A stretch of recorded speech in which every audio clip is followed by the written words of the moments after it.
بسم اللہ الرحمن الرحیم۔ السلام علیکم۔ تہجد کے وقت کا وظیفہ۔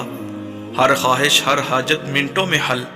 ایک چھوٹی سی آیت پڑھ لیں، بس ایک رات کا عمل ہے۔ تہجد کی نماز پڑھیں اور اس کے بعد ایک چھوٹی سی قرآنی آیت پڑھیں۔ آپ کی جو بھی خواہش ہوگی، حاجت ہوگی، منٹوں میں حل ہو جائے گی۔ باقی اس وظیفے کی کوئی پابندی نہیں ہے، ہر عام اور خاص کر سکتا ہے۔ اور دوستو، 5 وقت کی نماز پڑھا کریں، خود بھی اور گھر والے بھی۔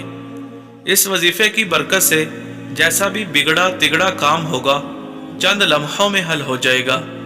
آپ وظیفہ جاری کریں گے اور ادھر وہ کام ہو جائے گا انشاءاللہ۔ اس عمل کو اگر آپ اپنا معمول بنا لیتے ہیں تو پھر آپ کی ہر طرح کے نقصان سے حفاظت ہوگی، اور ہر طرح کی آفات، چاہے آسمانی ہوں یا زمینی، ان سے اللہ تعالیٰ آپ کو محفوظ فرمائے گا۔ اس قرآنی آیات کے عمل کی برکت سے ایسی جگہ سے فائدہ ہوگا جہاں سے آپ کا وہم و گمان بھی نہیں ہوگا۔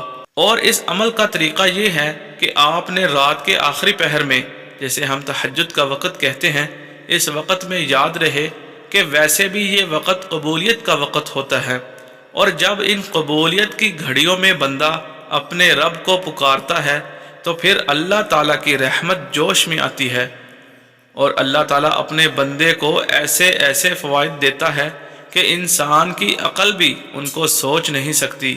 وظیفہ یہ ہے کہ نماز تہجد کے 2 نفل پڑھ کر اول آخر درود ابراہیمی اور 111 مرتبہ یہ آیت پڑھے، ان اللہ لقوی عزیز۔ اللہ ہم سب کا حامی و ناصر ہو، آمین۔